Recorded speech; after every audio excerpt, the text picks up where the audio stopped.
दोस्तों, ये crazy for reality बहुत बढ़िया भाइयों, इसे सब्सक्राइब कर दो। हाँ, दोस्तों नमस्कार, मैं मन्नू आपका स्वागत करता हूं क्रेजी फॉर रियलिटी में। दोस्तों आप सभी को होली की बहुत बहुत शुभकामनाएं। तो दोस्तों बिल्ली ने पोपटलाल का रिश्ता दूसरी बार भी होने से पहले ही तोड़वा दिया, क्योंकि लड़की वाले बहुत अंधविश्वासी हैं। अब यहाँ पे एक सवाल पैदा होता है कि अगर मान लो आज बिल्ली रास्ता नहीं काटती, पोपटलाल का रिश्ता हो जाता और शादी से ठीक पहले मंडप में जाते समय लड़की का बिल्ली रास्ता काट देती, तो लड़की वाले शादी करते या नहीं करते। दूसरा सवाल ये पैदा होता है कि अंधविश्वास ये है कि अगर बिल्ली रास्ता काट देती भी है तो थोड़ी देर वेट करने के बाद में जाया जाता है, लेकिन लड़की के घर वाले उच्च कोटि के अंधविश्वासी हैं कि अगर बिल्ली ने रास्ता काट दिया तो उस रास्ते वो जाते ही नहीं है जिंदगी में कभी। खैर दोस्तों, बात करते हैं आज के एपिसोड की। तो सीन कुछ ऐसा है कि जैसे बिल्ली ने रास्ता काटा, पोपटलाल समझ गया कि अब मेरा रिश्ता टूट गया। इधर भिड़े बिल्ली को पकड़ के ले आता और उसे इस बात की बड़ी खुशी है कि आखिरकार बिल्ली पकड़ी गई। उसे इस बात का दुख नहीं है कि पोपटलाल का रिश्ता टूट गया। जब पोपटलाल उसको गुस्से में चिल्ला के देखता कि भिड़े,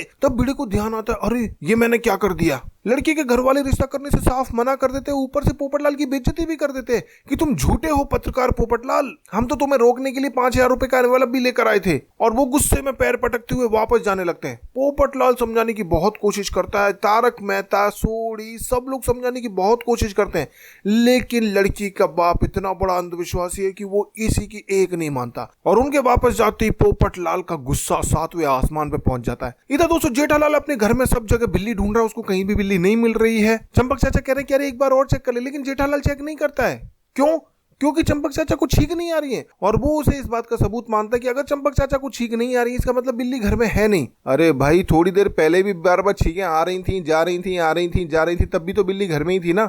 हो सकता है कि वो किसी दूसरे कमरे में हो। इधर पोपटलाल भिड़े पे गुस्से में आग बबूला होता हुआ अपने छाते की कुर्बानी देने को तैयार है। कि कैसे? कि भिड़े को अपने छाते से मार मार कर आज इसको तोड़ दूंगा मैं। भिड़े डर गया और डर के मारे वो अपना इस्तीफा देने को तैयार हो गया। कह रहे मैं इस्तीफा देता हूँ, मुझे हाथ मत लगाओ। लेकिन पोपटलाल को भिड़े का इस्तीफा नहीं चाहिए। वो छाता लेके भिड़े को मारने के लिए दौड़ता है, आगे भिड़े पीछे पोपटलाल, और तभी उतरना होता है जेठालाल का। दूसरी तरफ से जेठालाल उसको पकड़ लेता है। एक तरफ से पोपटलाल, दूसरी तरफ से जेठालाल, और बीच में फंसा हुआ है भिड़े। छोड़ दो इसे, ये मेरा शिकार है। कि नहीं, पहले मैं इसे सबक सिखाऊंगा, नहीं पहले मैं सबक सिखाऊंगा। जेठालाल इसलिए भिड़े पे भड़क रहा है क्योंकि उसने झूठ बोला कि बिल्ली चली गई हो, जबकि बिल्ली की वजह से बापूजी को इतनी सारी छींकें आई। दोनों एक साथ भिड़े को मारने के लिए तैयार हो जाते हैं। तभी चंपक चाचा रोक देते दोनों को। भिड़े को लगता है कि चलो ये बचाएंगे, लेकिन वो बचाते नहीं है, उसको अलग निकाल कर खुद उसके पीछे पड़ जाते मारने के लिए। अब पूरे सोसाइटी कंपाउंड में आगे आगे भिड़े, पीछे पीछे चंपकलाल, जेठालाल, पोपटलाल, चूहे बिल्ली का खेल चल रहा है। यहाँ पे जैसे तैसे शांत करके भिड़े को बुलाया जाता है, उससे पूछा जाता है कि बिल्ली कैसे आ गई।